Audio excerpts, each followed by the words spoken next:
But I won't tell you that. I'll just say, if you just would do these things, but that's Right. exactly it. It's this: be like me, see the world the way I see it, feel the way I feel, do what I do. That's very disruptive because nobody's going to be like me. No.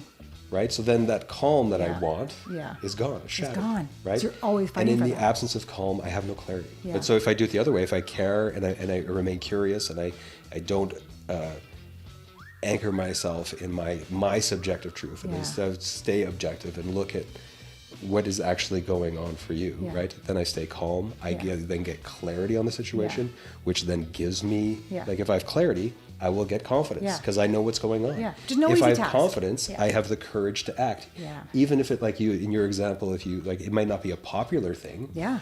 But it's still like, it's appropriate. And so, that's, that, and you need that courage comes from the confidence, which comes from the clarity. Welcome to the Relationship Psychologist Podcast, a place where we dive deep into all things relationships. I'm Dana Mullen. And I'm Alicia Hinger, and we are soul sisters, besties, and psychologists. We're on a mission to change the culture of relationships. Each week, we will discuss our expertise in the field of psychology, interview experts, spiritual leaders, and real people. Our goal in every episode is to give our listeners tools to implement in their lives today. This podcast is not therapy, nor should it be a substitute for therapy, but instead we're here to motivate, support, and guide your conscious journey in this life.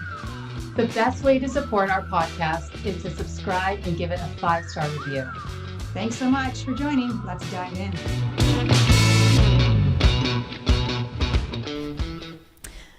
Richard, welcome to the podcast. Thank you. Thanks for being here. I appreciate it. Happy to be here. Awesome.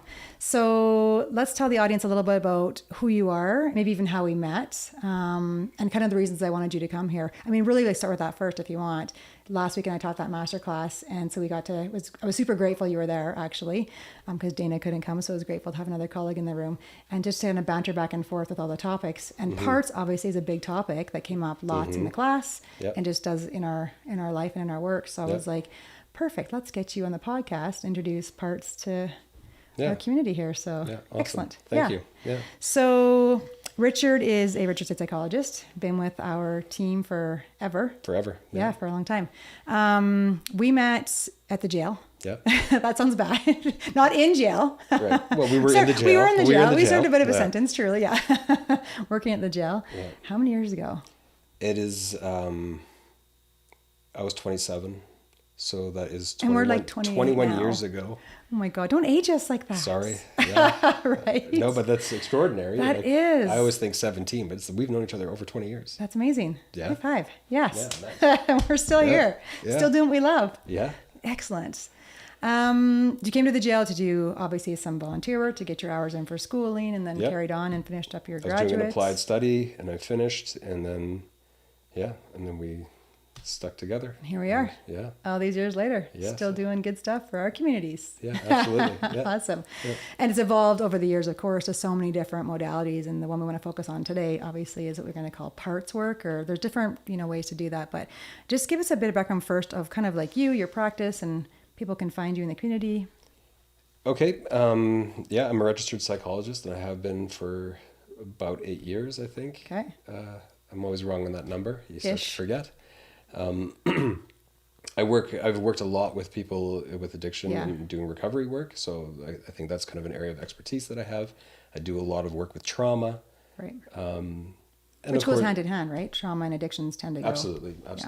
I don't think it always has to, but it often does. Most often does. So, and so kind of a bit of a positive psychology approach in that too, and sort of really helping people kind of elevate themselves and get into a better spot. Right. So lots of skill work and stuff. And so I was a CBT therapist. Right. I'm just waiting to say this. And you and I debated often about the merits of different modalities of practice. Yeah. Which is fun. Yeah. And then about 3 years ago, I think it feels like that. Yeah. Long ago. I was doing some IFS training with couples. So I was doing some of the Dick Schwartz work back then. And I think I brought it to a staff meeting at one point. Well, so the whole team was kind of talking about that stuff. Yeah. And I was doing a class with Luykenaar. I think she was part of the class that I was taking, actually, if I remember back then.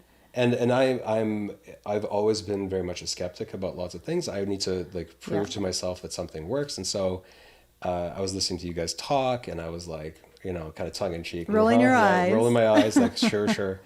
And then I thought, well, if I'm going to have a reasonable contribution to the team meetings, I better kind of invest a bit of time in this work that you guys have been talking about. So I read Internal Family Systems Therapy by Richard Schwartz, and within 5 chapters, I had a conversion experience, and it changed everything. Nice. I started to apply to myself immediately. Yeah. And I thought, oh my God, this works so well, so effective. Good. So good. And so then I just, dive deep into it, and now I employ that parts perspective everywhere with all my clients. With your clients, with yourself, with life, with what friends. I like about it too, as an approach, when like it fit with everything I knew before. Yes.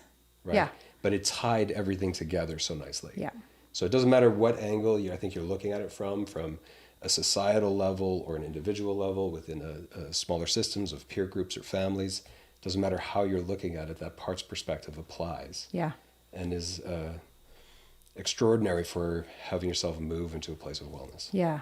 So let's go just back a little bit in history. So, I mean, obviously Richard Schwartz is kind of the guru nowadays, and he's brought parts work to the mainstream, therapies and society, and even it's all over, Instagram and TikTok, I'm sure, and all those other social media platforms. But, when I think of parts work, we talked about this earlier, Freud, people know his work, id, ego, superego. Those are pretty common, terms people know. But actually goes back further. If we kind of you did some digging as to where did this concept... Well, and not that I was looking for it, but just like in the readings I'm doing, I'm trying to like read the classics and things like that. Yeah. And so I was reading in Friedrich Nietzsche, and that's in the 1850s, and he's talking about parts and the multiplicity of a self. And then going further back, so in Plato's Republic, Socrates talks about... Yeah. Amazing. The multiplicity of parts, and in almost exactly the same way that it's talked about today. Amazing. Which is extraordinary. Yeah. Well, how it can influence not just ourself and our relationship, but society. Yeah. Yeah, it's kind of amazing. Yeah, so kind of my history with, the idea of parts probably came back to, I'm sure, like college days and learning about Freud and that idea, that concept. But it really, for me, sunk in deep in a few of my different trainings early on. So working with like EFT with Les Greenberg way back in the day, we talked about the shadow self, which is really kind of Carl Jungish, and so working with offenders back then, and we try to find the reasons for the shadow self doing what they're doing or doing what it's doing, for example. And so that was a big part. And then I took this course with John Eisman called Recreation of Self, and we literally drew out the parts in that group that we were taking, in that class we were taking. And so we got to draw out our different parts of ourselves. And so when I kind of heard Dick Schwartz work, fast forward later on, I was like, oh, that totally fits what I already know. And I love that you said it weaves into, I do couples therapy. And so parts work weaves into couples therapy, works into family systems therapy. It works into equine therapy, actually. Like it works in, we can work that idea of parts work into all different types of therapies. Absolutely. Yeah. Of course. And into life. Yeah. So let's start with the idea of self. Let's have people are listening being like, what the heck is this idea of parts? Like, what does that even mean? So I don't know, when I introduce it to clients, I always start with self, or unless they come in a parts, I'll be like, oh, which part of you said that? But how do you start? Do you start with a self introduction or with a part introduction? So typically how I do it is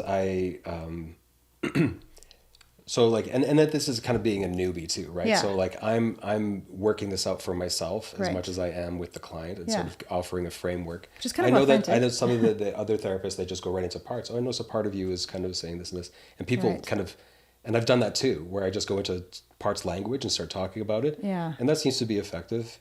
Historically, what I've done is I've kind of set it up and kind of explained the model initially, and I don't get to self right away. Okay. I start with parts and noticing how you're different in different situations, and I really look at it from the place of like a neurobiological aspect too. Like there are intuitions that emerge out of our when our brain's attention is drawn to something, and our brain starts to pattern match, and and the pattern matching and the ideas that start to formulate in our intuition and eventually emerge in our consciousness. Those are the parts, right? And pattern matching, just to kind of just give a little dive. When you're saying that, are you meaning thing is like our RAS in the back of our brain already is looking for patterns based on previous experiences, and so we're looking for familiarities. So you in see our brains. a cue, and that cue, most cues that we encounter are fairly innocuous. They don't really draw our attention. But when something either is unpredicted or sudden or right, Like demands novel? our attention in some way, is loud in some way. We're drawn to it, and then our brain starts to associate things with that cue, right, from our lived experience, Right. and starts to and the depending again the cues that we pay attention to are the ones that are going to be threatening in some way, Yeah. That's Right. our brain. We're wired for threat. right? And not threat for like Yeah. like health necessarily, just status quo, even, Yeah. right? Just anything disruptive, and then we go into kind of an alert state, and we kind of start to notice, and then our mind is populated by these intuitions Right. that tell us what this is, We make it up, what it means. what I can do about it, what the Yeah. outcome is going to be, right? So my brain's making all these predictions. Sometimes I go with that, like, but that's how I conceptualize it. And so when I talk to my clients, I basically talk about like in different scenarios you might find yourself behaving slightly differently. Like if you're with your mom, or if you're with your kid, or if you're with a colleague, Right. or if you're with a friend, you're slightly different in all those scenarios. Right. So what Right. How So which come? parts are parts what's are showing happening? up? Okay. They're telling you like this is how I'm going to be in this place, right? Right. And then I talk about like, because self does get to be quite a complicated thing. Yeah, I'm it can curious how be. you Yeah. convey that. I'm always interested in how people kind of illustrate or talk about the self to the extent that you can understand it at all. Yeah, but because it is complex. I always start with like, the thing that's witnessing your parts emerging. Yeah. That's the place to start to look for self. Right. And it's not always self that you find that shows up there first. Like the Sure. part that's witnessing, so when we ask a question like, well, how do you feel about that part? And what's annoying? You're like, well, that's another part of you that finds it annoying. So Right. I'm very visual, as you know, so I tend to draw it out on a page or on a board. I'll kind of draw out what they're saying until I keep going, well, that's another part, that's another part. And so, and I tend to, go kind of more the organic-y mindfulness, meditation route, kind of my practice anyway. And so I'll say things like, when you're quiet and just, doing your meditation, or when you're observing, right? What's the part that's observing? Like right now, I even do a session with people, like right now, what's observing my voice in the room? What's observing the fact that, can you feel your foot in your shoe right now? Oh, so that part that's observing your physical, the sounds, all the senses, right? What part's observing an emotion you're having, or biological, digestion of food that's happening? So just trying to get them to pause and go, oh, I never thought of it that way. Hang on.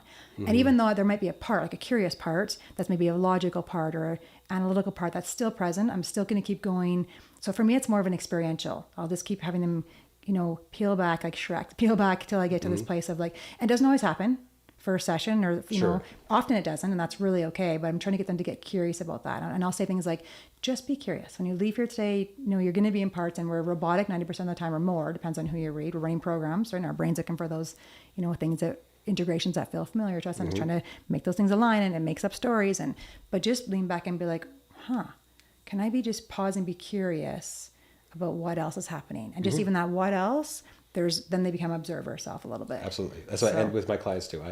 Once we've kind of established that, yeah, indeed. Yeah. Like depending on the circumstance that I find myself in, or that whatever encounter with reality is going to something's going to emerge there. Just notice that. Yes. Just notice. Yeah. You don't, and nothing else, because that's enough. That's Like, 'cause enough. Once you see it. Yeah.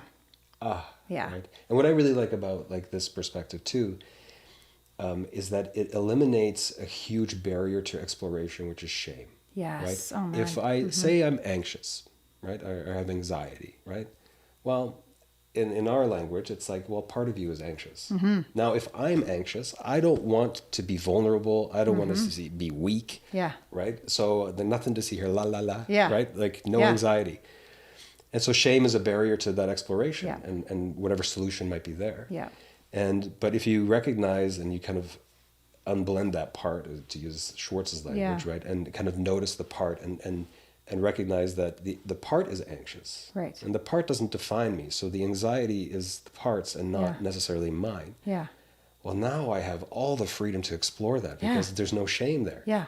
As a So much barrier. freedom, like so much freedom. Yeah. And compassion Yes. and empathy, like Yeah. to go, right. So then, as we're drawing these parts out for people to just notice, like I just think to pause on what you just said, like just notice. If you're watching this right now or listening to this right now and you have no idea what we're talking about, just pause and notice. Like just Yeah. notice what parts of you are like, what are they talking about? What part is that? There's an intellectual part, right? But just the noticing piece. And then when you start to notice those parts, as we give them little characters, right? You get to lean back and go, oh, I have so much more compassion, so much more space to look at that part of me like I would look at a kid, or a friend or someone that I care about, even though they're annoying, because we're all annoying, how do I then make space for this thing to understand what it's doing? Right? Yeah. And then we understand that those parts are all there for a reason. They all came to play in a certain time of our life for so many different reasons. And mostly very like the positive intent. Yeah, of right? course. They, yeah. Like it's their efforts may be ultimately dysfunctional. Yeah. Right. Especially when those parts emerge in our childhood, and Yeah. because then their perspective on the world is the same perspective we have when we were kids. And if you can go back and remember, the world is absolutes. Yeah. Right?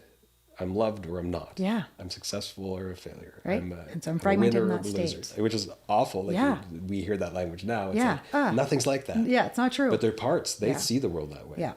Right? Yeah. I had a girl, 8-year-old girl this week, literally, and that's what she said. And I don't work with kids that often, but she's part of our group. And so she came in early to do the horses, and her mom was with us. And she said, oh, yeah, the little girl said, oh, I failed the test this week. And I could see in her eyes, I'm like, well, what does that mean to you? She's like, well, I failed the test. Just means I failed. And she wasn't externalizing, I could tell. And I just said, you're 8 years old, right? She's like, yeah. I'm like, so what are you, grade 2? Yeah. There's no such thing as failure. Right. And her mom was looking at me and she's like, yes, I've been trying to tell her this, but she's not. And she's like, what do you mean? And she's like, but I got it, below 50%. And I'm like, you're in grade 2. That just means you haven't learned that information yet. That's all that means. And your teacher's like, great, I have this much more to teach this kid. How lucky am I? Like, there's no such thing as failure. So I kept trying. And so then I did some horse stuff with her and play with the horses of like, if you can't figure this thing out, the horse is scared of the noodle, whatever we were playing with. Does it mean he failed? No, he just hasn't learned it yet. Right. So just a shift, right? So she, like that's the black and white concept. Like I failed, I'm good or I'm bad. I'm trying to tease out for, a kid that there's more space. But man, how many adults still hang on to that truth?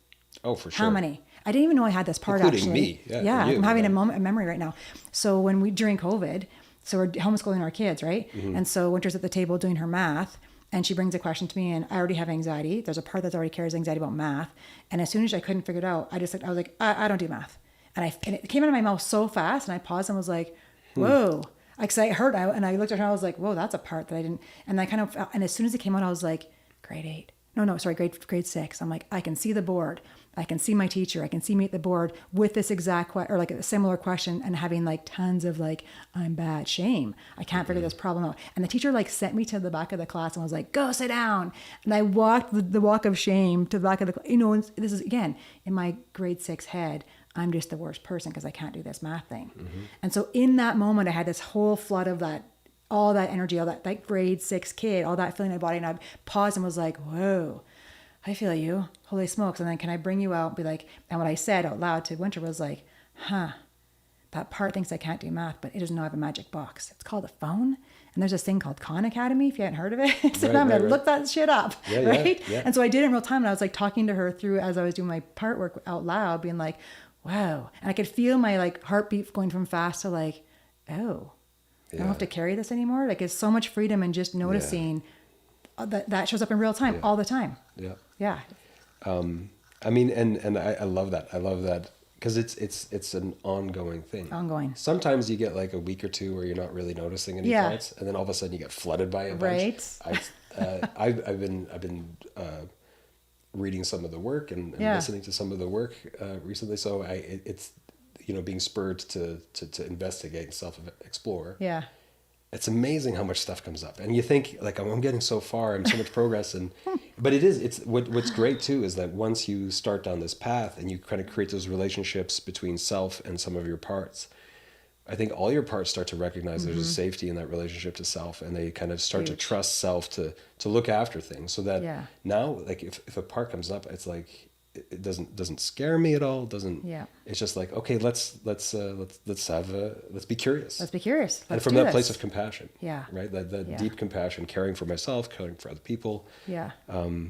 Just I want people to just hear what you just said again. Like that's so profound what you just said. Like parts come up and I'm not scared of them. It deepens trust and relationship with self. Yeah. Like just if that can just people can just process or digest what you just said, it's such an important thing. Yeah. I'm not scared of whatever part shows up. Someone said in the group last week, to be bulletproof. And I'm like, it kind of feels like that in some ways. Like, it doesn't matter what part shows up. Whatever part you're like, but you can practice the pause and go, oh, I'm not bad at math, or I'm not this, I'm not anxious. Sure, this part, oh, and where did you come from, kiddo? Like, how long might have been carrying you for 20 years, 40 years? Wow. Yeah. Hey, come here. Like, right. There's so much freedom and space. And if That's the start of relationship with self. And, Yeah, with and it doesn't mean everybody that you else. don't feel hurt sometimes. Oh, for right? sure. But it's like, Yeah. again, you go, okay, so part of me just got hurt, Yeah. and right away there's that Yeah. like Distance. yeah, and I'm right away I feel Yeah. safe, right? Yeah. I'm not in the feeling, I'm with Yeah. the feeling, Yeah. right? Because what do they need? Sorry, what are the feelings they need to feel validated? Like when couples come in and they're upset, I always say to the partner, don't go into content. Like don't try to fix, just nod and smile. Like hear what they're saying. Just practice the art of listening first. And your partner is asking for the exact same thing. It's Absolutely. been contained for how many years? And it's just like, I hear you. It's like, oh my God, someone's listening, finally. Yeah. And you trip my enthusiasm again, because like that's another thing with parts. It's like, and myself or people who want to start down this road, it's like, look, I have parts. Alicia has parts. Yep, absolutely. I got lots of them. Everybody has parts. Yeah. And instead of being upset that Alicia feels this way or is acting like that, it's like I can now say, part of Alicia's work Yeah. is emerging here. Yeah. And if it's in any way hostile or aggressive, like in anybody, not that Right, you're ever yeah, hostile, yeah. but if it is, then I know that it's going to come from an insecure place. Yeah. And I'm not going to allow myself to be abused. Yeah. But I am going to make space for the whatever fear or wound is emerging there, that this protective part is getting allowed around. Yeah. It just the compassion for others. Yeah. And the Massive. ability to stay calm and seek clarity, right? Yeah. To keep using Dick Schwartz's language. Yeah. Right? Yeah. So how would you describe that to someone listening, like a protector part? Because I think a lot of them are protectors. I mean, obviously they're protecting something, Dick Schwartz called the exile or the wound, right? Yep. So that sometimes those shadow selves, like the Carl Jung word, are those protectors. Like they get aggressive, they puff up, or they shrink down sometimes too, right? Or they drink, or they want to die, like suicide parts. Like there's all kinds of. So how would you describe or have someone understand the difference between a protector, or just even how to understand what a protector is, and how to find that in themselves? Yeah, I think that's a very organic thing too, right? Because I mean, you know your parts, Yeah. and your parts are gonna. And what my role with my clients then is just to simply stay curious. Yeah. Okay. Oh, so what is that part doing? Mm-hmm. What's its purpose? What is it like? And I kind of look for intent and like what's underneath that. Right. It's like, so yeah, it's I'm gonna let you tell me, and again, I want to model giving space. Right. Right. And it may not be self that's observing the part, like you said at the beginning. It may be some other, and to be honest, I think for myself, even like, I think I'm self-led insofar as I understand self. Right. I don't know that I do entirely. I think I'm still a novice. Yeah. Okay. But if it's not self, I have cultivated a very sophisticated self-like part. Right. That Because it thinks that it is. that right no but that Yeah. opts to step back to take everything in stride in that, like, look, even crises don't unfold in 5 seconds, Right. so I can slow down enough Yeah. to notice which parts of mine are wanting to emerge and handle things. Yeah. Right. Makes sense because real time is fast. Yeah. And so so real time is really fast. Our parts are always ready to like, okay, I'll take it. We don't do math. We just, so they're always ready to like jump in. They're kind of like actors on the stage ready to like take over. Right. Where self is, can slow it down and be like, hang on. Right. That's what kind of the dialogue I use is like having the committee meetings. So when I think of the company of self, that is me, all the parts of myself, I'm like, what are you thinking? And what are you thinking? And what's happening for you over there? And hey, emotion, I see you in the back corner crying, and what's happened. Right. So then the self can pause and go, I heard you all. I'm going to take a second. I'm going to decide what's the most loving, compassionate decision for our company right now. And you might not all like the decision I make. Maybe logic, you're going to hate it. Or maybe emotion, you're going to hate it, or whatever. Or sometimes, I'm going to employ logic to take care of this for me. Or I'm going to employ whatever, my mom part to do this thing or whatever. It depends on the situation, right? So I'm going to actually employ a part to go ahead and you can like take over a bit. But, the fine line of like not be hijacked. Right. I'm going to let you have a bit more say in this situation, in this problem. Because, hey, logic, you're really good at math, and emotion, you're not so great at math, or whatever. Well, and I think there too, it's like, if of course my parts are going to show up. Like my paternal part, my dad part shows up for a lot of things, not just with my kids. Yeah. Oh, for sure. And that's good. Those are good qualities that I have that I'm going to allow to be present. Yeah. Right. Yeah. And And I said that to my clients. I said to my clients yesterday, actually, to a couple I had, and I said, if I didn't I said, there's parts of me that just really adore you guys. If I didn't adore you so much, I'd fire you. And they were like laughing. I'm like, no, really? And there's reasons for that, because we're talking about secure functioning and they're breaking all the rules, right? And I kind of was laughing, but I said that out loud. Like, there's a part of me that just wants to mother you both, right? And adores you. But I'm going to lean back. Like, so I will say that, because I notice my parts in sessions all the time coming up. So I'll try to like out loud say that because they're probably going to feel it too. And also accuse me to lean back. Accuse me, and I say things out loud, accuse me to lean back and be like, is that part really need to take over? Probably not. I need to lean back and be in self, because I got to, for me, I always think, I know every human has self energy. Like, it's in there somewhere. Like John would call it the organic self. That's where that came from John's work. So I'm looking for that organic self, or self energy, Dick Schwartz would say, or whatever you want to, call it your goddess. I don't care. Like, find a name for that essence of self. And it's in every single person, right? It exists in every single person, every single adult. Yep. Right? Every single adult. So if the more I can lean back into mine and not let my parts take over, I can start to like fish out, weed out theirs at the same time. Kind of how I think of it. Yeah. So let's talk about some more things. How do people can get into their self energy? Like, how do they know the difference between self energy and a part? Let's start with that, because there's so many parts and there's only just the one self. Right. So, obviously the Dick Schwartz, what is the 8 C's of Dick Schwartz? It's not it's not the training that I have, but very similar, similar words that I would use. It's interesting because he like there's 8 qualities that he describes that the self is imbued with, that you'll notice that's self present. Yeah. Right? And so he in No Bad Parts says there's no particular order.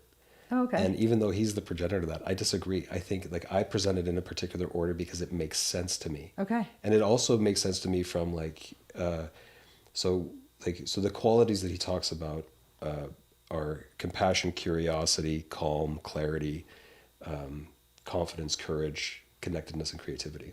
Okay.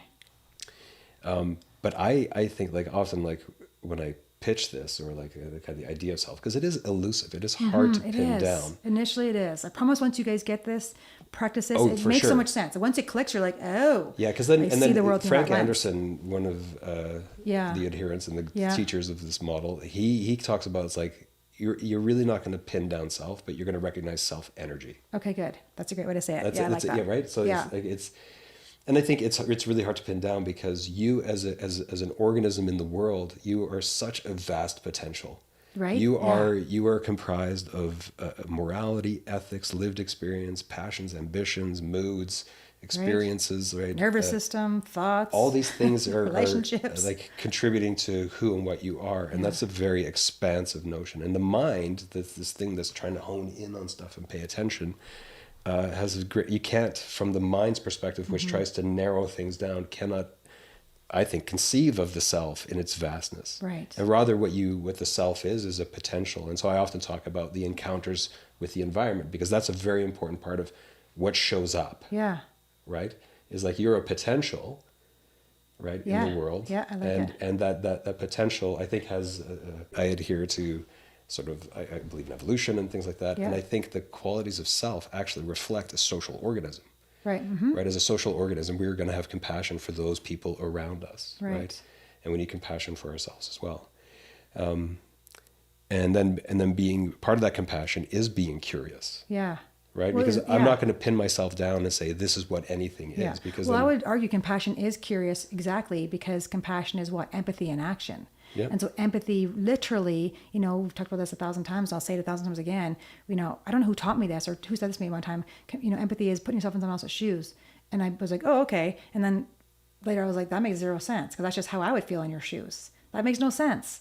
Empathy is, how do you feel in your shoes? Right. That's empathy. Yeah. So whoever said that to me, or I don't know if you've ever heard that, but I was like, put yourself in someone else's shoes. That's not empathy. That's actually opposite of empathy. That's terrible advice. That's shaming that person. It's shaming them. Like you would. Well, I would feel like this if I was you. That feels awful. Like people say it and you're like, ew, okay, thanks for one-upping me or whatever, diminishing my experience. But so that's empathy, which takes curiosity. I got to pause and go, I have no idea, but man, Rich, that's what it feels like to be you in your shoes. Tell me more about that. So there's curiosity. Absolutely. And then compassion is putting that into action. So now that I know your story, how could I, meet you there somehow? That's compassion. Yep. So I would 100% say that curious, empathy, compassion, all They together.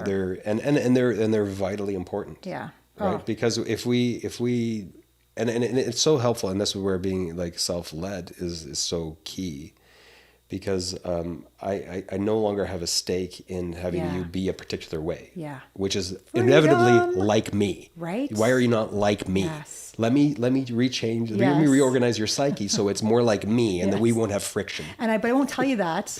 I'll just say, if you just would do these things, but that's Right. exactly it. It's this: be like me, see the world the way I see it, feel the way I feel, do what I do. That's very disruptive because nobody's going to be like me. No. Right. So then that calm that I Yeah. want Yeah. is gone. It's shattered. gone. Right. So you're always and fighting in for the that. absence of calm, I have no clarity. Yeah. But so if I do it the other way, if I care and I remain curious and I don't anchor myself in my subjective truth and Yeah. instead stay objective and look at what is actually going on for you, Yeah. right? Then I stay calm. I then get clarity on the situation, which then gives me, Yeah. like if I have clarity, I will get confidence Yeah. because I know what's going on. Yeah. Which is no if easy I have task. confidence, Yeah. I have the courage to act. Yeah. Even if it, like you, in your example, if you, like, it might not be a popular thing, Yeah. but it's still like, and it's appropriate. And Yeah. so, yeah, that's, Yeah. that, and you need that courage comes from the confidence, which comes Yeah. from the clarity, which comes Yeah. from the calm. That's it, Which right? is, man, not easy. Like I'm thinking of hard situations like boundaries Mm-hmm. are hard to do, right? But it comes from what you just described is pausing and being like, oh, well, that's how you do it, or that's how you think. And I appreciate, and I'm hearing you. And I'm like, and clearly that doesn't align for me, and that's okay. And so I'll create a boundary here so we can be associates or whatever. There's 1,000 reasons for that. But I can wish you love and respect and all the things over there, but I'm have a boundary with whatever this thing we're doing that doesn't align with me. Right. And that's a very simplified example. But boundaries are one of those things that are hard to do without that clarity. When you're clear on it, they're kind of easy. They kind of are. When you're Right. really clear, like for example, like this might sound crazy to people, but how I work with horses, because they're my partners, like they're sentient beings in my partnership in my practice. And so, I'm sure some cowboys come here and just think, she's crazy.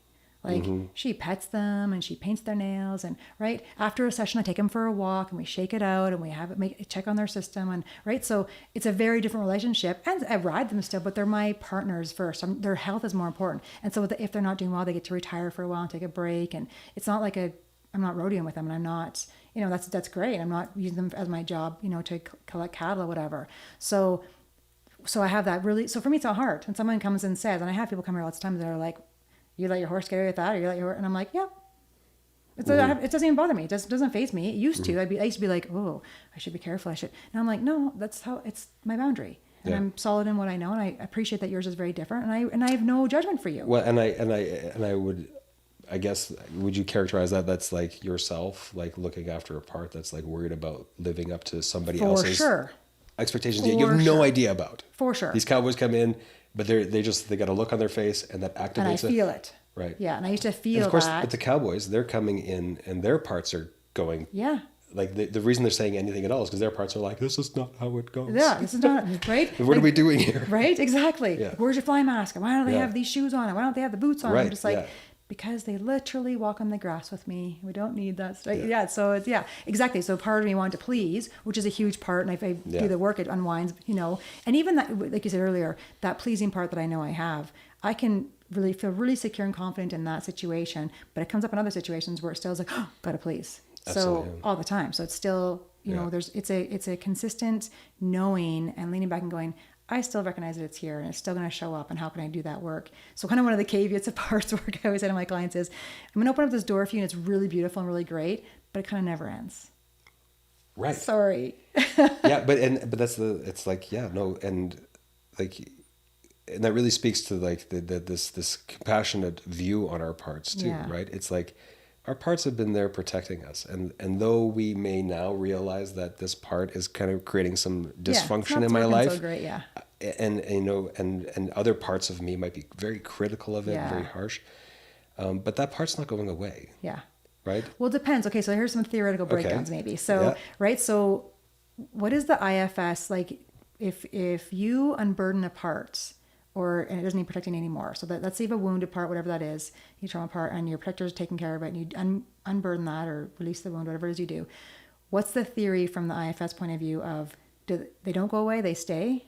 So, but wait, because from Schwartz's perspective, our parts are there our whole lives. Right. And they are born and they have a natural function. Okay. Right. Which may be along like Jungian archetypes and stuff like that. Yeah, right? it is kind of, yeah. So that we have a natural function, but they have experienced some trauma or something that has pushed them out of their role into a destructive role. Okay. And or an adaptive role. An adaptive role that time, happens to be destructive. So it Absolutely. could be That's addiction right. or That's something correct. that, okay.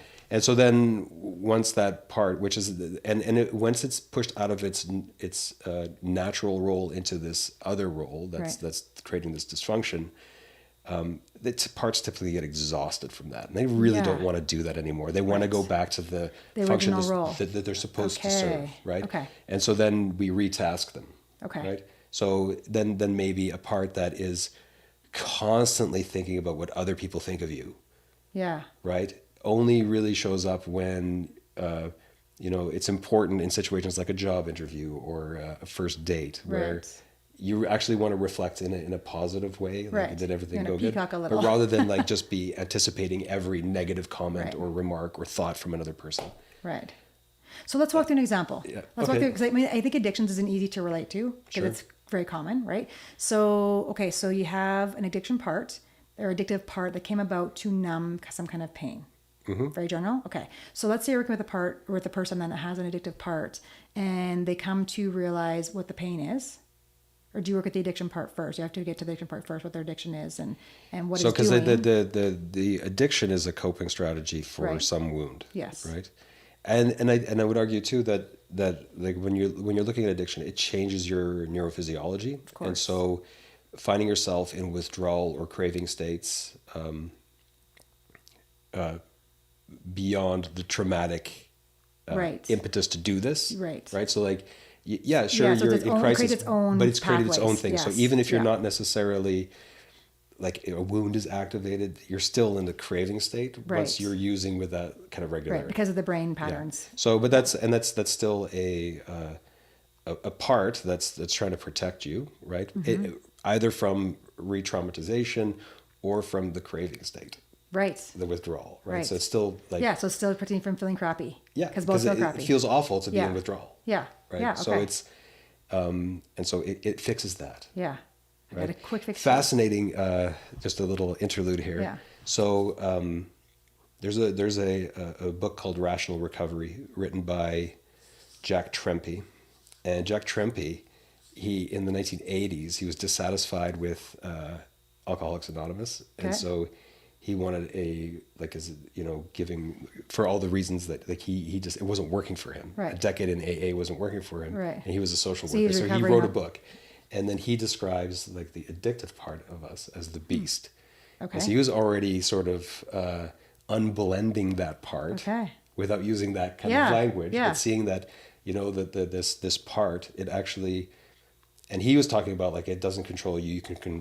You can stop listening to it. Right. But it knows you so well. If I think but of like knows, the shadow and self, it makes you think everything. It's you. Yeah, good. Right. That's the shadow self, right? It knows, and again, you could turn it to the good. Or a part taking over, right? It knows everything about you. So it knows how to get into your head and say those subtleties. It knows every experience because it's been with you the longest. So that's kind of the shadow. And if you've ever had any sort of compulsion, you've had the conversation, and so many of the people I've worked with have had this conversation. It's like, you were dialoguing with the part that wants to use, right? Whether it's food or drugs or alcohol or gambling or pornography or whatever it might be. Candy Crush or there's your a part Instagram of you that whatever. says, this doesn't align with what I think is right. It doesn't. It's hurting me. It's hurting my family.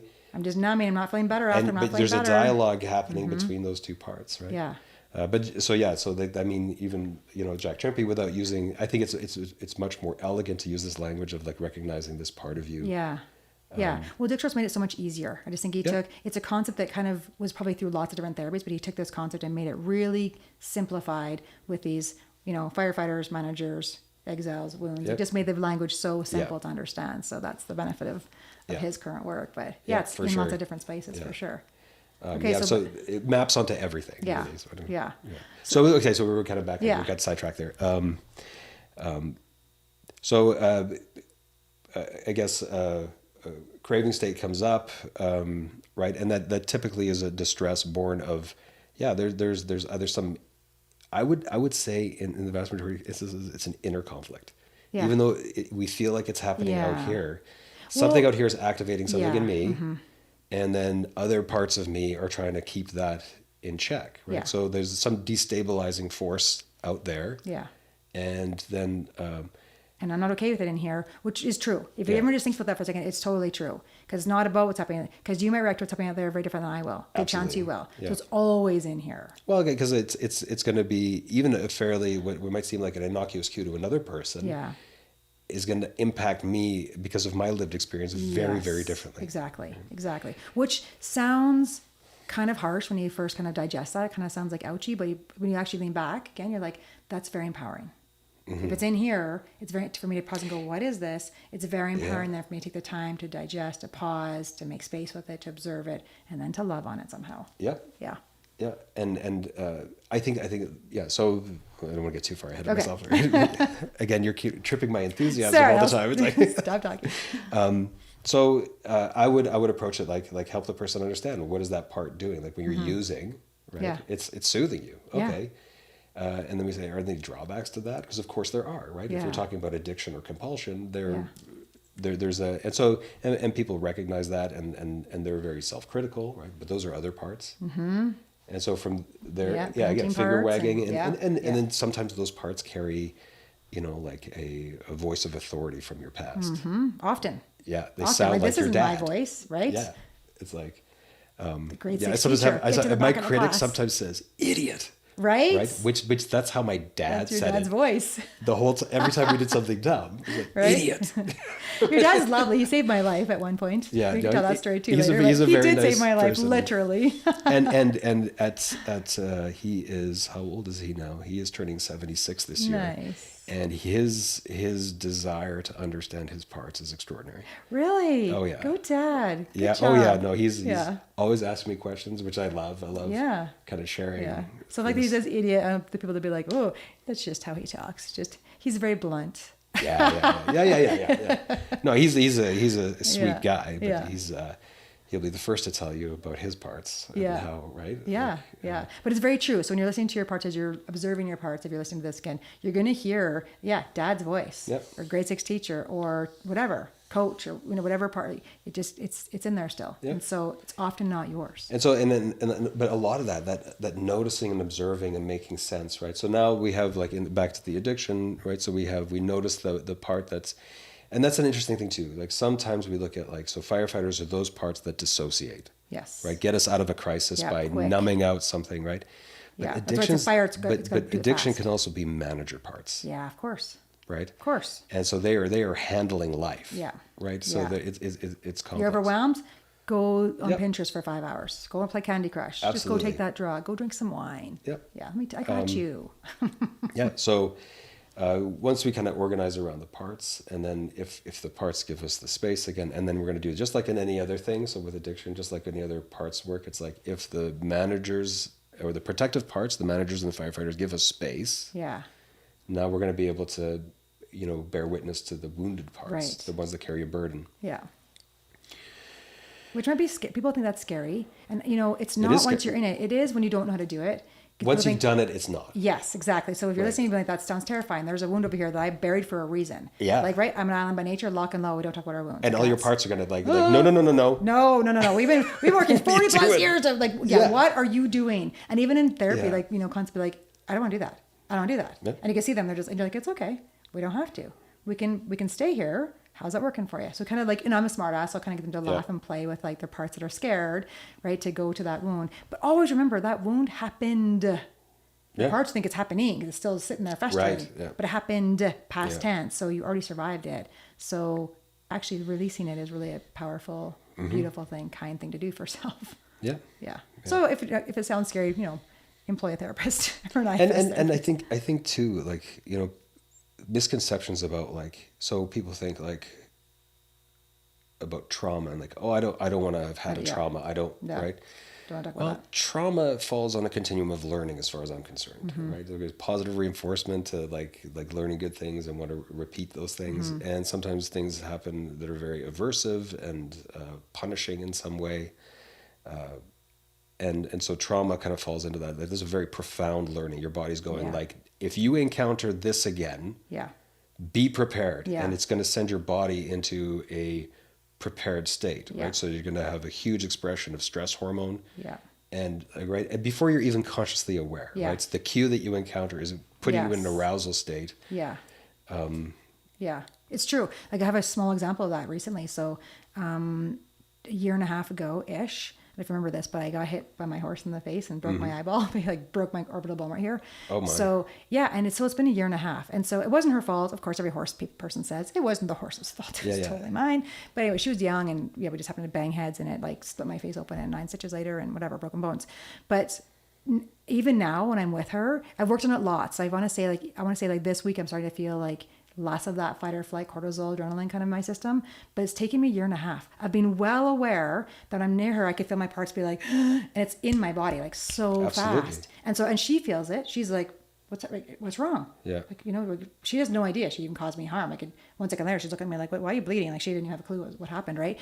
But it's so quick in my body that I can feel that trauma response in my body so fast. And you see, then there's that gap too between your sense experience and your conscious thinking about it. Like you can That's rationally first. think about it and go, oh, it's just a horse, It's it was just right. one time. But your body's like, not again. Not again. That hurt. Nope. Bad. That was scary. Danger. Yeah.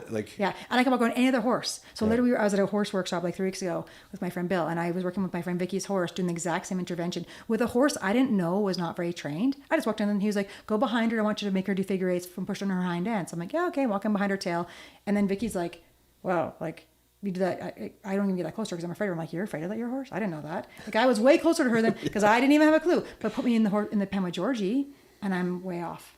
Yeah. And so he picked up on that. My trainer was like, ooh, what happened with her? And I'm like, yeah, there's still my body trauma. I recognize it. I'm working on it, but I'm trying to, give it space. But like, I see you. We'll do it at your pace. I don't want to bombard this trauma part. I've been like, oh, just get over it. Shut up, which is my lock and load, Normally past that, I've been like, just get over it. Like, get in there. I'm trying to give it space. And I have been. And I feel like this, like I said, this week, I'm like, oh, I'm like with her and I'm getting better. So it's taken a long time to create that trust with that trauma part of like, it was an accident and I got you now. Like this self's got you. Sorry, I didn't catch that and you got hurt, but I got you now. Yeah, absolutely. Yeah. And so trauma is like again, when you reflect on it, like people, you might even yourself question, why do I still feel this intensely? Like My I logic understand asks it. that. Yeah, your logic. All the time, part. logic's like, can you shut her up? It's really annoying. Yeah, but there's so the subjective intensity of that experience. I mean, when we're kids, there's so much of our exposure to things that weren't predictable were traumatic. Yeah. And we learn stuff from it. Yeah. But that like that stays in your body, like and I'm an adult, well aware of it. Body keeps score. Bessel says this. So, those things that we might again look at as like, it wasn't that big. It is a huge deal because when you were a kid or when you were a teenager or when you're like at that time, it was a big deal. Yeah. It was very intense and Which, your body's going to remember that. And so the kind of go back to the question, like, do we have to be afraid of this? It's like, no, it's like we have what and sometimes I make a distinction between like small T trauma and capital T trauma. Yeah. Right. Yeah. And it has to do with frequency and who was there to soothe you after and a bunch of different factors, all those things. For sure. Yeah. Yeah. Like, I mean, we can have traumatic things happen to us, but if we have care providers around us, like caring about us and doesn't want a long-term memory, long-term body experience for such a long period of time. For sure. We're soothed, and that's what's like held, rather than if we're not soothed. Yeah. Then we're left to figure it out with our little kid brain. Yeah. Or whatever, right? How to deal with this in the future. Yeah. Right. And it's like, and we're not equipped. Yeah. And so we come up with strategies that aren't always like. Yeah, they're maladaptive, but in the moment they feel really adaptive. Absolutely. Yeah, it's the best I could do as a kid. Was do this thing. And so that's the emergence of a part. Do this. Yeah, exactly. And then of course we don't think about that, but we for 3 weeks thought about that all the time. Yeah. Right? How do I prevent this happening again? And we locked it in. We locked it in, and our brain's giving that information because it thinks it's doing a good job. It's like, I'm going to keep you safe by giving this information. Absolutely. But just to go back to the piece of the big T, little T a little bit, I do that all the time with people too. But I also think working with parts, like I like what you said, to your little kid, it was a big deal. So, or to your part, to my body, that thing with Georgie was a big freaking deal. Like it was traumatic. Like it was bad right in the moment. So my logic's like, it was no big deal. You got some stitches, like you're fine. Like you got a dent in your head. Who cares? Like it's not big, right? But to my body, it was a big deal. And so I really like to remind people and myself too, like, don't compare your trauma. Like, don't compare and don't categorize it like, well, my cancer was so much less than Chantel, so mine's a nothing cancer. Like Right. I said that even now. Like, I'm always like, because it was no big deal. Like, that's right. But when you do it right, and I still do, because I look at hers and I'm like, well, hers is way bigger. But if it was a big deal to you, right? If you're, or to your part, if you're doing this work and your part's like, this feels crazy, my part saying, but this feels like a big deal to my body, then just believe it.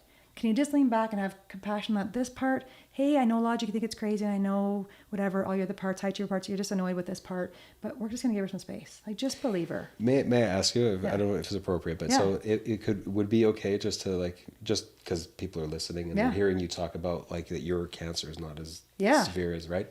Like, it's still a loud part, because she's literally in the hospital again. Can I ask about that part? Yeah, let's do it. So let's unpack it.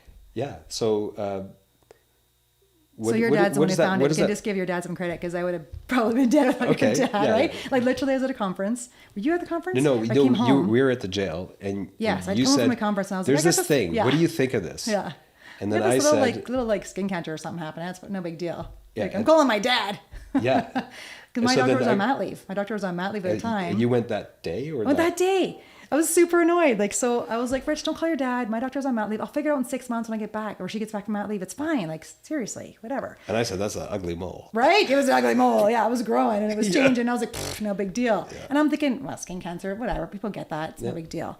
And your dad literally, so I went from the jail, my lunch break, to his office. He looked at me and was like, this coming out right now. I was like, I have to go back to work. He's like, oh no. And he like cut this massive chunk out of my leg and stitched it up in his office. And I'm like, that's kind of an asshole. Like, he totally cut my leg open. And I had this like thing on my leg, and I'm back at work, and I was just actually annoyed. Like, I was like, he was blunt, right? That's how he is. Yeah. He doesn't sugarcoat shit. He's just like, that looks bad. I'm cutting that out right now, with this cute little accent that he has.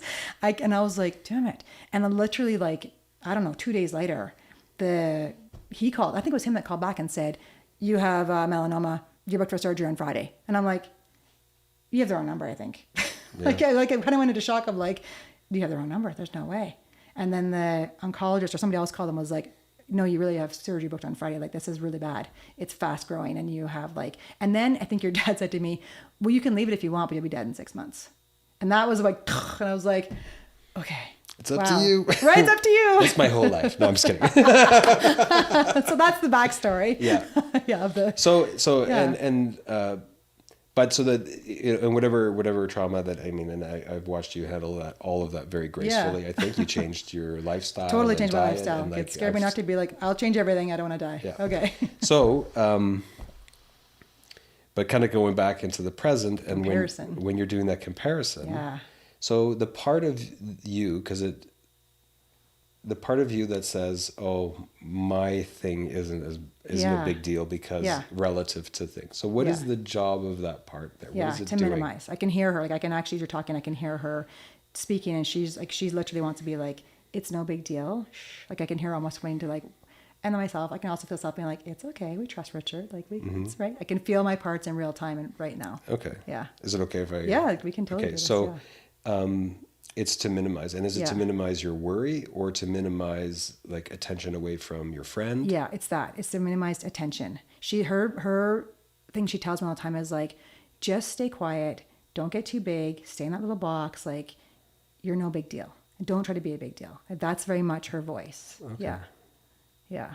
And this feeds right into that. Like, and is that like, I don't want to be a big deal and take the spotlight away from my friend who's suffering, or? Well, it's that too, for sure. Like, I think that's the current story. Yeah. So that's her story right now, is like, don't take any attention away from Chantal's or anybody else's story, because really yours was nothing. That's what she wants to say. But I also know her history. Like, I recognize her voice. And I recognize her from like, I can pinpoint that little voice to like 3 or 4 years old.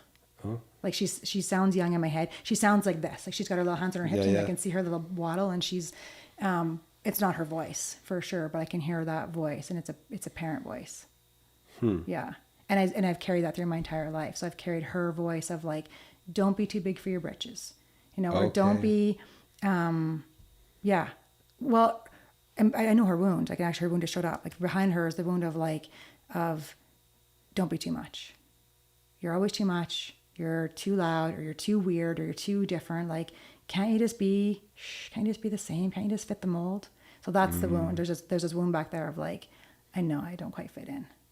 Yeah, that's the one behind her. So she's minimizing always everything to not stir that wound. Does that again, if it's like a 3-4-year-old kid or a 5-year-old kid, the way you say that, and maybe it's kind of grown up and become more sophisticated. Oh, for sure, yeah. Or is that a voice from somebody else, some authority? It's authority for, yeah. So somebody It's told like, you. Yeah, it's like my don't be aunt. big. It's my dad. It's his voice for sure. And it's not, again, not because he's a bad guy. That's just he was just very much like, be happy with what you got. Just, walk the line. Don't ask questions. Like, just fit the mold. Yeah. Fit the mold. So it shows you too that like even like like positive intention from caregivers. Yeah. How it's interpreted by a kid. Yeah. Can leave lasting, lingering effects. Yeah. That my differentness or my not fitting the mold is somehow bad. It's bad. And I still carry that. Like, I still work with her, even though I've done the work with her lots and she showed up in lots of different situations in life, it still shows up. And I literally, like, in real time right now, if I go back to our content of like, yeah, but yours isn't that bad. She won't break down. She's not backing down. She's like, it isn't that bad. Why are you even talking about it? Like, it's not that bad. She'd be like, cancer, you had melanoma. That doesn't even count. Like, this, it's fine. If it tattoo to cover this, it's no big deal. Stop it. Yeah. Oh, interesting. Yeah. Yeah, she's loud for sure. And do you do, when you notice her, do you do anything? I do. I try to lean back and like, I understand what her job is. Okay. And I do like, so when I'm teaching that class last weekend, she comes up lots in like that kind of situation where I'm trying to teach something, or even running staff meetings, or just like, with you guys sometimes she'll come up and I pause with her and I'm like, I know you're intent. Like, I try to just like love on her. I'm like, I know your intent is to keep me, but it's okay. Because I always say things to her like, I like that weird kid. Like, I actually quite enjoy that she's different.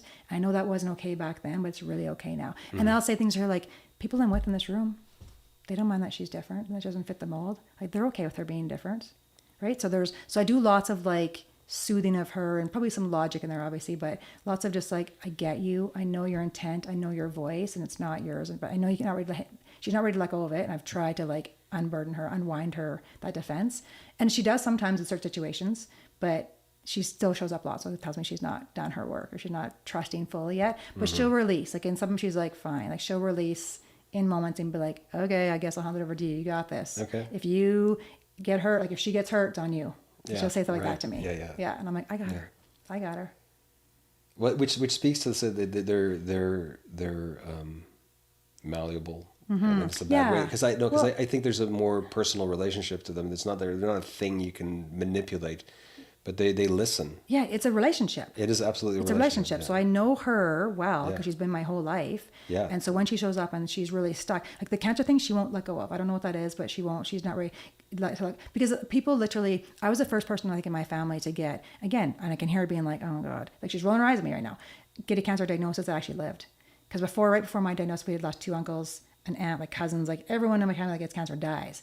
And so I was the first person. And again, but she's like, because yours didn't count. Yours was nothing, right? They all had like lymphoma or like, colorectal cancer. They had bad cancers. Yours was a nothing cancer. Yeah. Yeah. So it's interesting when she shows up, in what situation, and I let her have that. I'm just like, okay, we're not going to fight about that. That's fine. You can hold on to that truth right now. Yeah. Right. Because it protects something. I don't know fully what she's protecting back there, but in situations where it matters, like if I got to teach a class or I need to like be present and she's getting in my way, I'll pause, lean back and be like, I got this. What's happening? Like, what are you so afraid of? What's the worst that can happen? She might get made fun of, or she's going to get ignored, or she's going to get, hurt because people are going to see the house. She's weird or whatever. Right. And my weird in my family was like, I just didn't fit the mold. Like, I was a big thinker. Mm-hmm. I just think, and I ask questions. And Too many questions. I'm such a curious person. Totally. So you're making me uncomfortable with all your questions. I can't answer them. So just be little. Please. Yes. Like my dad says, my favorite word was why. But why? And I would drive them nuts. Mm-hmm. But that's my personality, I think, and still is, like, but why? And that's, which I think I've come 360. I mean, like, I think in the jail was when I first learned the but why. I was like, this served me well, because I can look at an offender who's done horrible things and be like, but why? And then go behind that and go, oh, there's a human being in there. There's a wound in there. So that but why curiosity has actually fueled my career. Like, it's great for my job. Because I never look at someone for face value and be like, oh, that's the way it is. I'm like, but why? So I'm always going back. So I love that part of that kid. Yeah. That's the but why kid. Like, I love her. So I am like, she's right. So most of the time that defense is like, okay, you got her. But she gets hurt. I'm like, I know, I got her. Come on, kiddo. That's about why the situation. Yeah. Yeah. Which is like kind of goes back to that like retasking, Yes. Okay. right? Yeah. So this is like that part's not going away. Yeah. But man, she's really good at asking why. Yeah. And so when do I need to utilize her in those ways? Yeah. Yeah. Like Yeah. my skeptic, Yeah. like, is like, prove it. Right. And that's historically has gotten me into some trouble because it offends people. Yeah. It's like, because you look at them and you're like, Right. I don't know if I quite buy into your little proposal here. Right. Prove Right. it. That sounds harsh. Yeah, Yeah. right. But and I might not say that, but it's Yeah. in my head. Yeah. And so then how my skeptic works is by, historically, right, and kind of in collusion with a part that wants to build me up, right? The skeptic will tear apart your, Yeah. right? It's not helpful. Well, it is not. But think about what you just said I can earlier. apply it. I can apply. Yes. So instead of undermining everybody's position, Yeah. right? I can retask the skeptic, right? So that, and it's more important for me that my skeptic addresses my own knowledge, not in a critical, harsh way, but Yeah. just keeping me on my toes. Like, can you back that up? Yeah. Yeah. Yeah. Do you have reasons So what that's you're a doing? better role Yeah. for that to play. I Yeah. think. Or even with the IFS stuff, when you first were like, Yeah. prove it. Then you went to that part triggered you to be like, okay, I'm gonna dive into it. Yeah, I'm gonna I'm not gonna criticize it until I know. Yeah. Yeah. Which is like, and part of my normal development is like in an effort to solidify my own perspective on the world is I'm going to shout it to the rafters and see who approves. Right. Right. And so that skeptic is right in there, like showing everybody like, Yeah. and I also have a part of me that I was an immigrant kid. Yeah. And if I may, Yeah. I'll share like, Yeah, please. so I just came to Canada and I was doing a workbook and there was this shape, like a heart shape, right? And I very proudly wrote underneath in my heart, Yeah. right? And the teacher in front of the whole class went, "That's not a heart. Oh. That's a Valentine. Oh, wow. A Valentine." Now I'm a little immigrant kid, doesn't speak English. Right. You're like, What do I know from Valentines? Right. But it mortified me. I felt so small.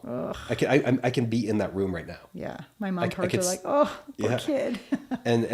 But there's like, that's one of many instances in which I was made to feel stupid. And so there are parts of me that really don't want to seem stupid. Right. Colluding with then the skeptic. Yeah. And then I became a bit of a menace, I think. Yeah. Probably in university and stuff. I was a student that the profs probably, some of them appreciated and others did not because I asked why. Why? Yeah. Yeah. A lot. So in that moment in time, did you see parts of that prove it guy show up? Because it's going to prove now, I mean, not externally, but internally of like, I'm going to now look for the data before I answer questions. Absolutely. Yeah. That That makes sense. Right. And then, so That's who you that's a are. very helpful part. It doesn't, it's not critical. It doesn't tell me to shut up. Okay. It has historically, right? There's an old expression or a quote or something from somebody. It's like, it's better to say nothing and be thought a fool than to open your mouth and remove all doubt. And so that was like a mantra for me. Yeah. Like, so first, I would say everything and then I would say nothing. You're right. Oops. Yeah. I can't Yeah. find the balance. But now that again, it's like, and those parts will still come up for me. Yeah. Right. Like And like a few years ago, that skeptic, I didn't know what it was. Yeah. Right? But there was probably a certain arrogance in me going, okay, let me Yeah. read the book Let and me we'll see see. I'll first. weigh in of Yeah. whether this is legit. I'm always like, this is the next thing we got to learn, you guys. So but then, it's like, there's good humility in that. Yeah. Well, it's useful. It shows how parts aren't so much adaptive sometimes, but if we understand their role and their reasoning, we can actually employ them to be really useful in our lives. Super useful. Yeah, Yeah. They all have a noble intent. they do. They do, for sure. They come about to protect us in some Yeah. way, or to grow us, or to support us, to help us in some way. And that's I think that's the when I get excited about parts. Yeah, me too. It's like, so if I'm on I was on a walk today, and just the other, like, I kind of do it every day, but like, I had a dilemma the other day. I was thinking about something, and so two parts showed up, right? Very Different strong opinions. parts, Yeah. very different Different opinions. opinions. Like diametrically Yes. opposed. This is the Flintstones. If people want to have a visual, it's the Flintstones. Do I go bowling? Yes, go bowling. Don't. Someone's gonna be mad at you, right? It's the Flintstones. Yeah, absolutely. Really So, ancient. but they're, yeah. So they're, but then self can be the arbitrator of like Yeah. what's going to be the ultimate decision. I'm Yeah. still locked. I haven't resolved the dilemma. Yeah. But I understand the components. Yeah. And you get to lean back, Yep. right? Then this is the fun part. This might go beyond parts, I know, but then when I do like my own individual kind of, meditation and my own parts work, when I have that come up, which comes up a lot for lots of different reasons, right? Then I think, okay, I'm going to, because my visual, as I said before, is Sons of Anarchy. That's my kind of visual of the table. And I have that table in my back of my barn, like a big table like that. It's not the same table, but same idea. And so I'm at the table having the dialogue with the parts. They're having different experiences, different opinions, all that. I'm like, okay, I heard you all. And then I'll turn my chair and I literally leave all my human parts at the table. My body, my thoughts, my emotions, my nervous system, my past experiences, my perceptions, everything that stays at the table. And I visualize just energetically leaving it all and entering source. Being with source. And I have another visual for source, because I've been meditating for a long time. So I have a really clear visual of my source, meeting. It's not just one entity, it's around a fire always, and it's this outside experience. And I go to this place of source where there's just wisdom. Mm-hmm. So I'm like, here's all the dilemma, here's the ideas, here's the thing. Okay, source, it's in your hands. I'm actually just here to have a human encounter, have a human experience. So there's really no wrong or right answer probably. So I'm just going to leave and not get so stuck in the content and leave and go back to source. And I come back with just energy. I come back with not so stuck in I have to figure this content out, with energy of trust and calmness and humility of we could choose either one and have a human experience. Which one maybe is a better choice, a loving, compassionate choice for the company that is me, but it helps me get out of content to just go back to source. So that's kind of my deeper, which probably isn't really an IFS practice. It's more of a meditative practice, But I think it's IFS and work like that unlocks that possibility. Yeah. This is where I say I'm still a noob, because I know that there are heights of experience that I have not surmounted yet. I have not. I'll dip into the meditation real deep. Yeah, I'm still next. I still have lots of attachment stuff, but that also kind of shows people are in different stages of this journey. Yeah. And I know I will improve. Yeah, for sure. Right? As will I. That's the goal. I hope we all improve and evolve every day. Yeah, and too, it's the more of this work that I do, of course, the greater the insights I'll have, the more wisdom that I can draw from the less of my parts will show up. Yeah. Or they will. Session. Maybe. Or they will, but they'll be too involved in session. Yeah. Our egos don't get in the way of wanting just to fix, which is part of being a therapist. We genuinely want to care. People that are in a room that are in pain, we genuinely want to get them out of pain as fast as we can, but that's not always the best course of action. Right. And our ego has a problem. Mine has a problem with that. You're going to let them leave and skin their knees again on that same bike? I'm I know. Yeah. They haven't quite decided to change that thing yet. So, okay, just want to make sure we get people to really hear the qualities of self, because the qualities of self, when I think of that thing I just said, I can leave and just go back to source. You could use that as a visual, I suppose, of source being self. It depends. And then again, there's no wrong or right way to do this. I don't think it's just this is the practice of getting to know the difference between self and your parts. Mm-hmm. So those words you gave, the compassion, curiosity, we could add words to that. I always think the word wise. That for me is a self energy. When I think of wise, because it's not intellectual. It's expansive. Mm-hmm. It's like Carl Jung, collective unconscious wisdom. It's that wisdom of it's like Buddha wisdom. It's like Rumi wisdom. Well, I think a lot of those qualities are requisites of wisdom. Yeah. Right. Again, compassion, curiosity. Yeah. And seeking clarity. That. Yeah. To be creative, to not just be creative but creative as far as what else. Yeah. Keep going, keep being expansive. I think again though, it's and lots of I would say that every bit of literature ever written is trying to understand. Yeah. Source. Right. Or why. Love. Call that the word why. love. What is that? Yeah, everything. Is it these words? It's all an exploration of this experience. I for myself, how I make sense of it again is I think mind is that thing that shows up behind my eyes, and mind is in flux because we we have a multiplicity of parts, right? So Right. the different intuitions that show up, it feels like like the big self because it's always from behind these windows. It's just energy, information, experiencing, interacting. And so, and if we kind of step back and again recognize that the mind its role is to hone in and can't, like if you, for example, if you read a biography tells you about a person's life, right? It doesn't tell you everything about that person, No. right? Yet it took 500 pages to just tell you that much. Right? Yeah. That much of Their their self behavior, was 500 pages of text. So how can we Yeah. Good point. Yeah. see us in a moment? Yeah. And again, it's that like what Frank Anderson says, that self energy. Yes, it's a Is great it word noticing? for it. Yes. Right. And I think aligning yourself with, whenever you're able to take stock of your principles and like, what is the most compassionate choice I can make for the company that is me or my family, right? Yeah. It's rooted in principles. It's rooted in morals and ethics. That it takes a bit of work. So we're going to direct the mind's attention to that problem, Right. drawing from that source of like, me as an organism in the world that wants to like thrive. Right. What are the choices that I can make that align with me thriving? Right. So so if you're just starting this process, then you could even just start with that. Like, let's make a list of what do I value? What are my principles? What does it mean to thrive? Like, what are my definitions of thrive and success and love and right? So that could be, if you really have no idea where to start, you can start with just maybe those kind of concepts. And then self-energy is aligned with those concepts. And they just keep digging it and growing it till it becomes a more expansive, energetic field. I think too, like when we look at like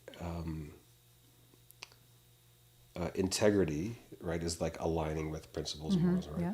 And so maybe that as a target for understanding self, it's like, if I'm feeling guilty and ashamed Right. about stuff, I'm not lining up with my principles. 100%. Yes. So Something's off. Something's if I'm not in off. self.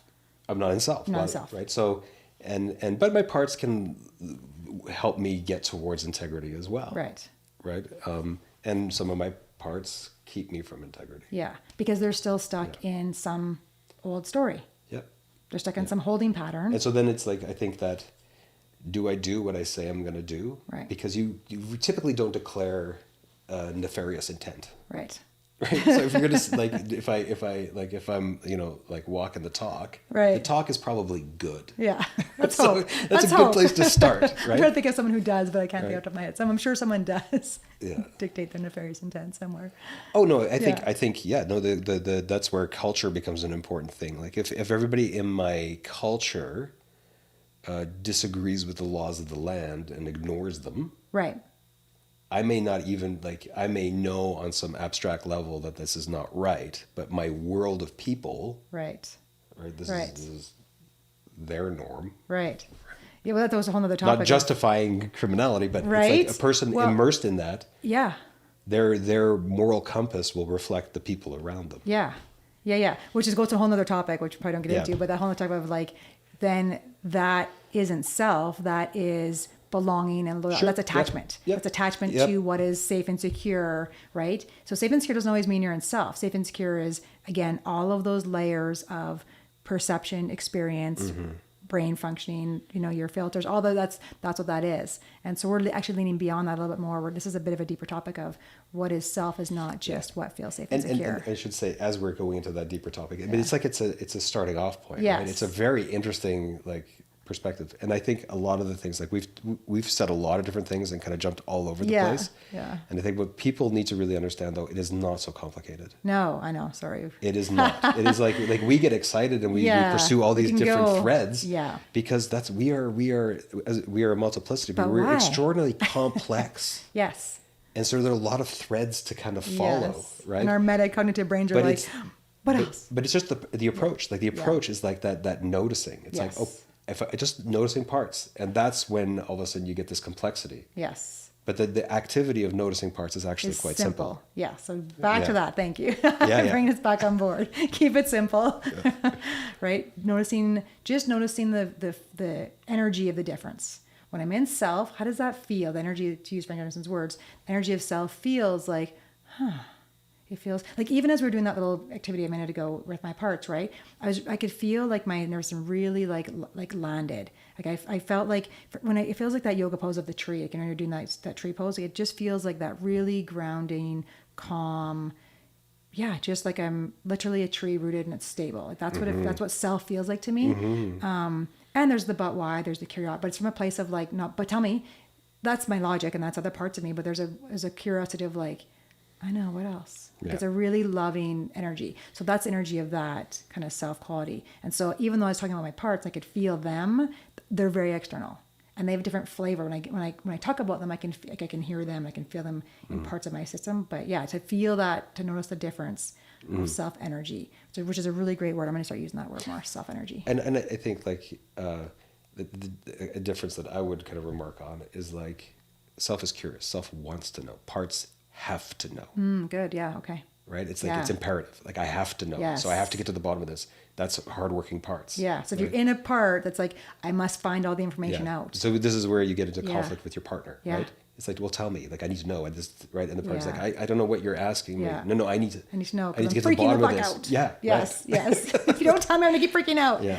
And then you're outsourcing. You're literally giving that little part to the partner, being like, hey, my part's freaking out. Can you take care of them? And which is so dangerous. Because your part's like, oh my God, you ditched me once and now you're ditching me again. Yes. Which rips apart the relationship with self. It's opposite of what and you want to do. even if that person has a positive intent and handles your part with care. Yeah.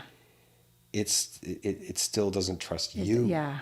And that's the whole goal of this. That's the goal, is for you to be the person that it trusts and can do it. Unless you're going to bring that person with you everywhere you go. Like they better never leave your side. Yeah. Which sounds crazy, which is crazy. It is crazy. Otherwise you need them to, you need your parts to trust you. But luckily we have us. Yeah. Right. And it's not such a big leap. Like people are relational. Like if I ask you to imagine a conversation with one of your kids right now, you would know how, if I give you a subject, you would know how that conversation unfolds. Yeah. Because we're relational and we can think about those things. And that same relational nature is like when we like look at our parts, that just happens. Yeah. In our imagination, it pops up and we have that connection immediately. Yeah. Right? Yeah. And you just start chatting. And the more that you know those parts, the more you can play those out. Yeah. With, again, compassion, with curiosity, without opposite of fear. Yeah. And I think that's another good point too, is how often we outsource our parts to others. Really, that's what sells. If you just do this thing, you'll get this. I think the just to go very specific, and for anybody who's listening who has a complex trauma history, with a complex trauma history, right, we're going to see a failure of caregiver attunement to your inner world. We are going to potentially see a perceived caregiver betrayal. And so now that person, their parts, they can't trust themselves. So it's always outsourcing. Yeah. But the problem is when you're outsourcing, that seems like a good strategy. But the thing is, lots of people are very, very willing to help you. Yeah. But the problem is that part believes it's worthless. So it doesn't matter how many people say you're amazing. Yeah. That part doesn't believe them. Yeah. The one person who's like, could take you or leave you. Yeah, I believe your you. Part is like, that see, feels familiar. There it is. There it is. I've known all along. Yeah, because isn't the biggest trauma of that? If you think about evolution of like children, like how we grow and evolve as a child, right? To not have safety and security, to not have attunement is death. Actually, so it's not just like a fluffy idea. To not have attunement from a caregiver as a child, we are a very dependent little species, is literally death. So it's not, our parts then carry that, I didn't have tuned into experiences, therefore I must not be worth it. I must not be worth surviving. So I think it's that ingrained in our system, which is why it's so traumatic to the system. And Absolutely. So it's looking for familiarities, of course, that's what it knows. And it's going to keep outsourcing that. And it's such a mind shift, really. It's such a experiential shift to be like, your part's looking to trust, but it's not looking for someone out there.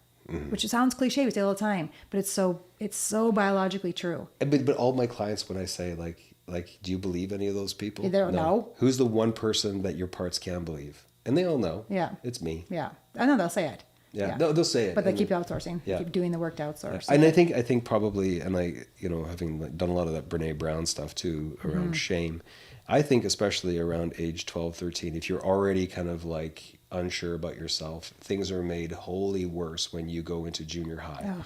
As a young adolescent, your primary points of comparison are other young adolescents, and they are amazing creatures, but they aren't wise. They aren't compassionate necessarily. No, they're very limbic. They're very just survival limbic. But they're very busy figuring out the world, Yeah. and so. And then I think like they're kind of looking at the distinction between belonging and fitting in. The fitting in parts destroy self. Yes, absolutely. Right? There's no self there There's no because self you're there. always doing what I'll you think. bend to fit into your box. Right. At the expense of me. And so then I self-abandon. most of us go through that independent of complex trauma. Yes. We go through that period Yeah. where we become preoccupied with what other people think of us as a strategy to mend the wounds that we're incurring in that. Yeah. In But junior then the high. difference is if you don't have the complex trauma is it feels yucky. Some part of it feels like I'm bending or I'm doing something. Yeah, yeah. You know, you do it anyways because you want to fit in with the crowd. Yeah. I'm going to smoke the cigarette. I'm going to do the thing. I'm going to dye my hair, whatever. But with trauma, right? But with trauma, it feels aligned Yeah. because it's all you know. there's nothing else. There's you can nothing do. else. Yeah. And it still doesn't fill the hole. No. Of course not. Still feels painful. Yeah, no, it's every positive thing is like your parts are like reinforcing the negative. Yeah. Yeah, it's Yeah. right. So complex and trauma. recognizing those parts, right? Yeah. And with complex trauma, of course, it is. I do think I see the potential for IFS to be better than anything. That's what I was just going to say. To That's deal my with bias complex now, trauma. for sure. And there are a lot of protectors, and they're very strong protectors. I mean, Yeah. if you especially with complex trauma, it's like once that emotion is up, I kind of liken it to like when you're making your bed and you billow a sheet, and Yeah. it kind of is very slow to come down. Yeah. For people with a complex trauma history, it tends to when you billow up their emotion, it takes so long to come down that it often gets billowed up again. Yeah. And so then a person is constantly elevated Yeah. to this heightened state. Yeah. That's very hard to self-regulate. Yeah. And again, they didn't get those tools as a kid. They didn't get those tools for lifespan. So they don't have the foundation of self-regulation anyways. Yeah. So we are then employing self to be in that space, right? Saying things that sound crazy. Like when people have a panic attack, I'm like, let's do it. So I'll meet them there. In the billowing, I'll meet them in the billowing. From a safe, secure place of, I got you, let's do it.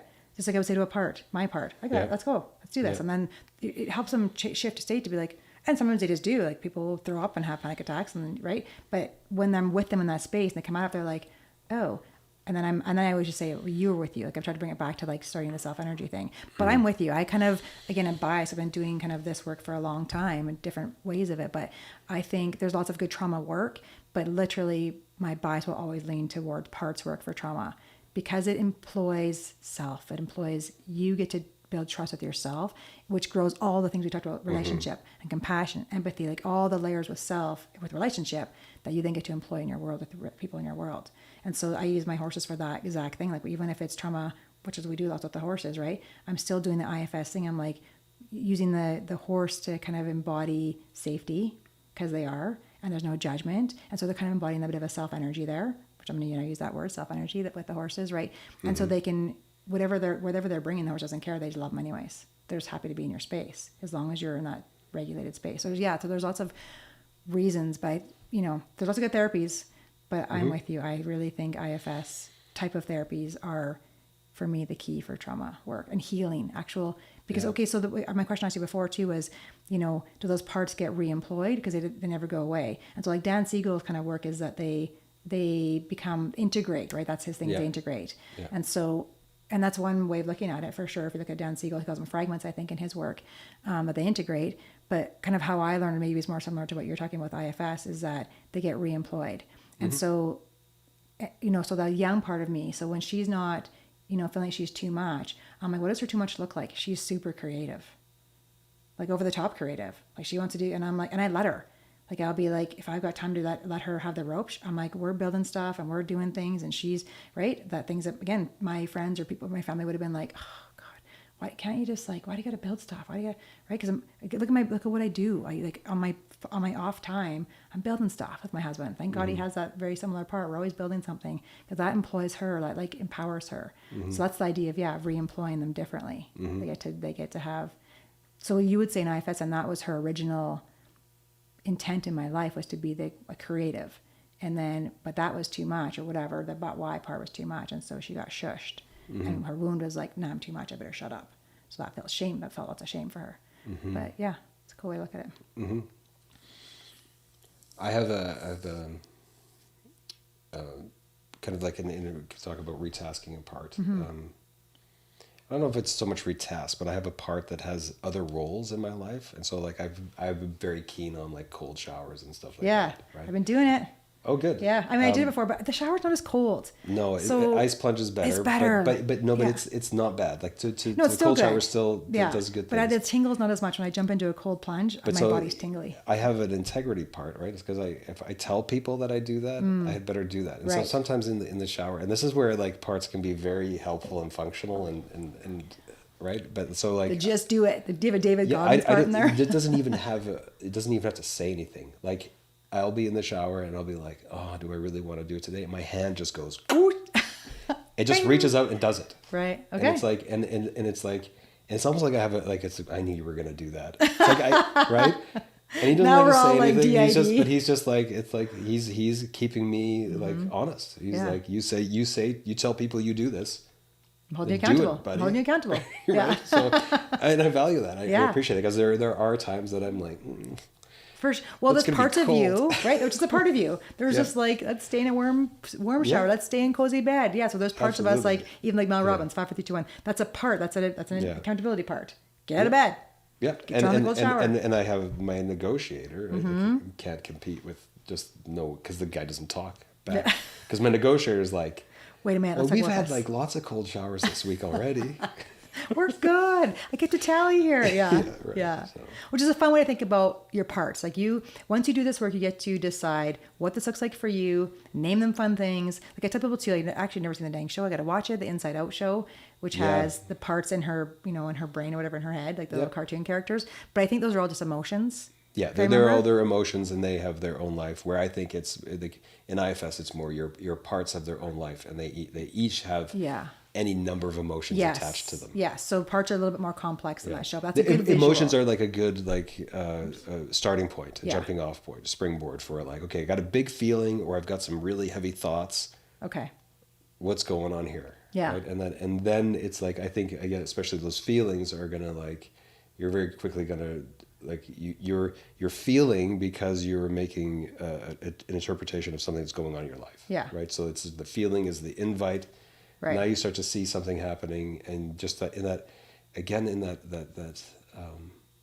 that calm, compassionate curiosity, and I have to like reiterate, it's the lack of shame. Oh, it's so much freedom. Oh. Have you ever, I mean, I think we've all had shame, but dang, I know shame. Yeah. Like I know my little parts I carry it and want to hide and shrink and like, Yeah. ugh. And when you're like, I got you. Yeah. Like I totally get there's nothing better. Like I just feels like Yeah. that feels like the bulletproofness of like, oh, I never got to feel that again. What Right. crap. Yeah, that's the bulletproof for me. It's Yeah, like, me too. I will feel something and I can step back and all of a sudden I'm just like, oh, I can again be with the feelings, not Yeah. in the feelings. Yeah. Okay. Yeah. Let's make sense of this Yeah. from this very and what I tell all of my clients and I know for myself is that myself is very sophisticated, Yeah. right? It is formidable, Right. right? It can carry me through anything, Right. right? Yeah. But this shame part too, this like no shame part, helps me in all my relationships, especially parenting. Like parenting for me is like, right, we know, is probably the biggest, the most important. As much as I love my job and I do, and I take it very serious and I value it very, very much, but parenting is like, I don't want to fuck that up. So there's tons of pressure I put on myself. All my parts are on board and I fuck it up a lot. Like I make mistakes. But that part of being like, oh, I was in this moment. Like I have so many stories I could tell. Like I've, been raising kids for 19 years now, right? So my eldest is 19. So I got lots of bad stories. I could be like, oh, I did that thing and I did that. Right. But I can pause and be like, in that moment, this part was present, or in this moment, this part. And I can go back to my kids now and I do all the time, be like, sorry, dude.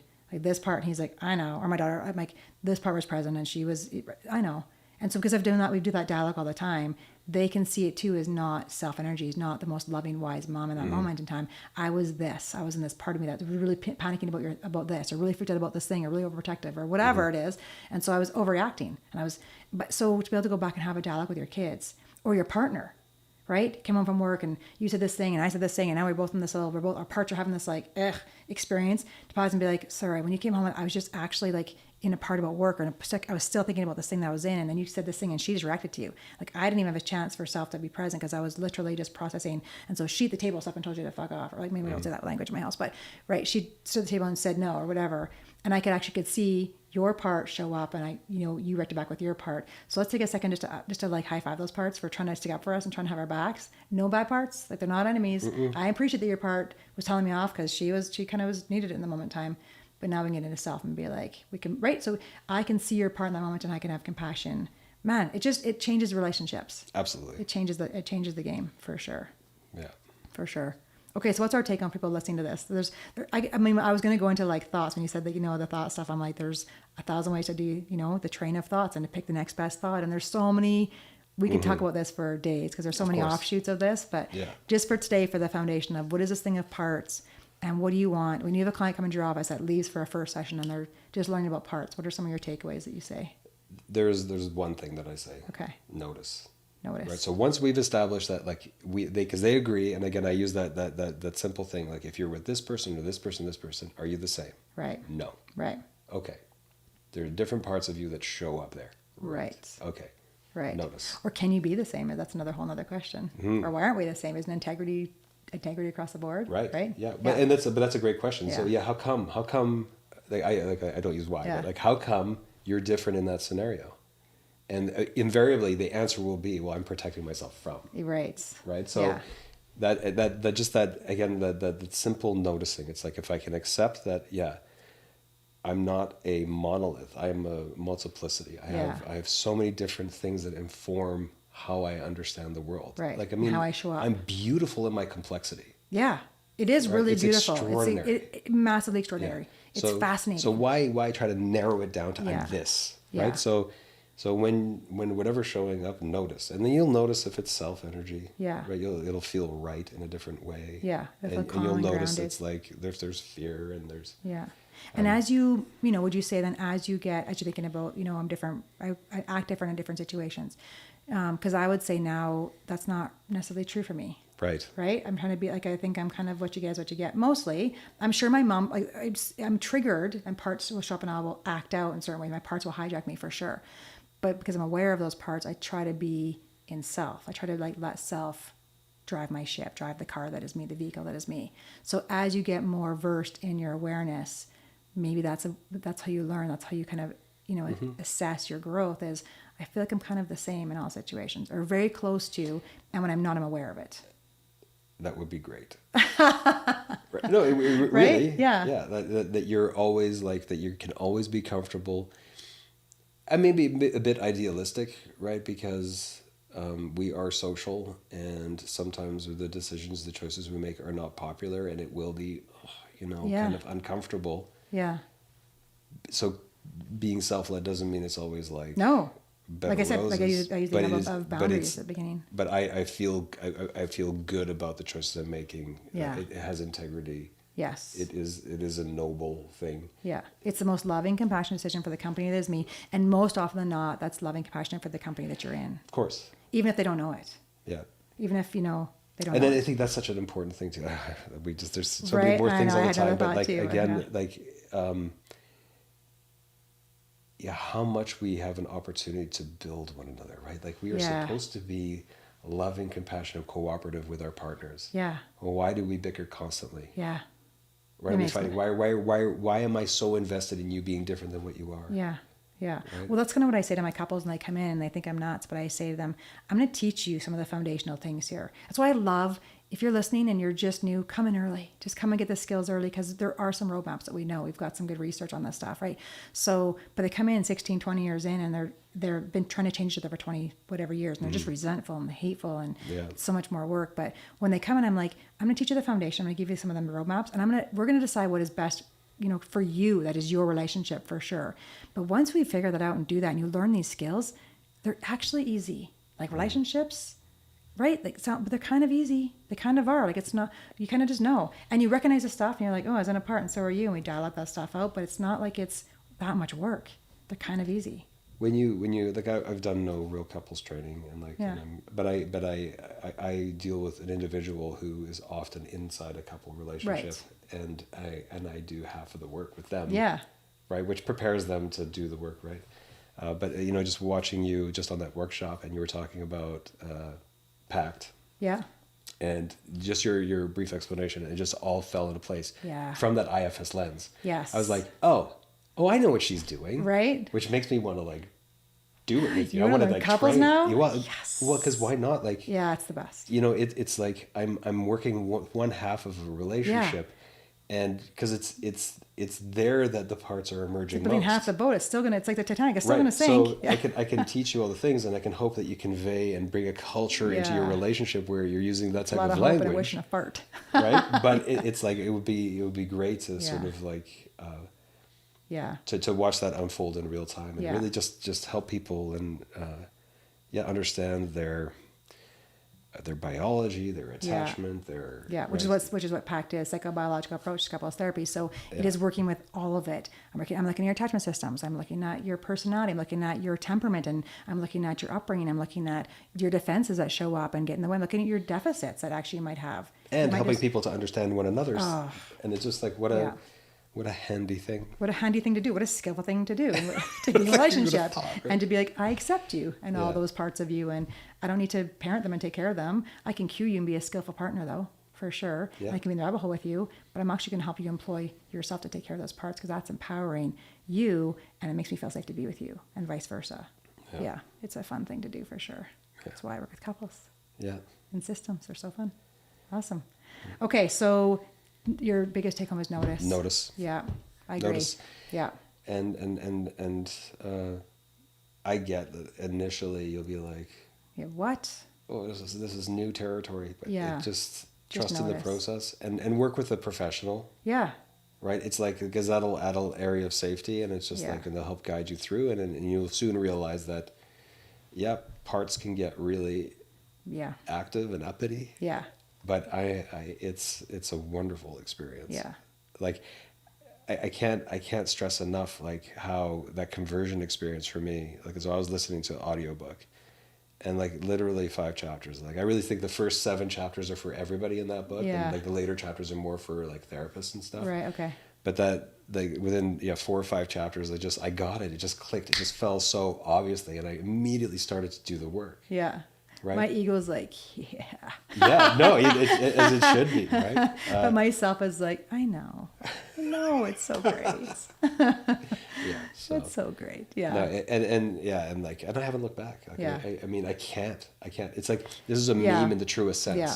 Like, once you've seen it, Can't unsee it. it's like, Yeah. oh yeah, Yeah. and then so like painfully obvious, almost, Right. Like, Yeah. oh yeah. How did I not do this? Why for did I the like? How have I 20 been years? living that until Right. now? Right. Like, Yeah. That's how PACT was for me when I was doing all the other couples therapies and PACT Yeah. brought it all home. I was like, oh, so now I see everything through the lens of PACT, but IFS is PACT to me. So Totally. they very much like how Stan works, how he Different teaches me. words. It's different words, right? Same And thing. how I learned like recreation of self with John Eisman, like they're just all the same words, different ways of doing it. But Yeah. once you have that lens, you're like, and I just think another, self work too is having some kind of a container in some ways to like see, having a lens that works for you to make things make sense so that you can not work so hard as an individual in relationships. It gives you a language, it gives you a platform to go, oh, this is what this is. And now I can start discussing this with my partner or my kids or my coworkers or whatever, my clients in our situation.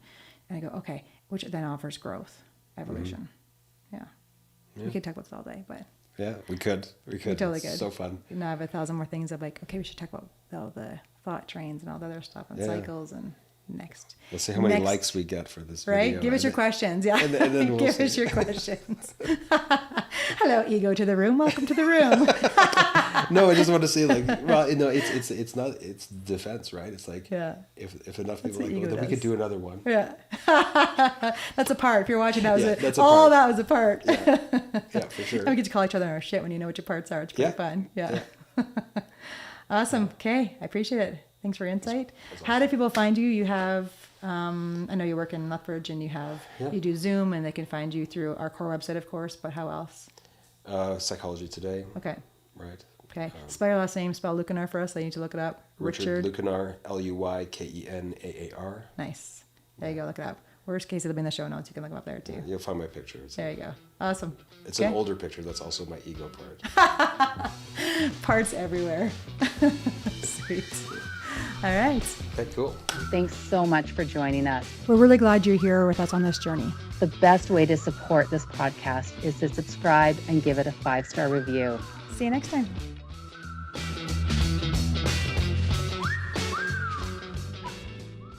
This has been a Bread Dog Studios production.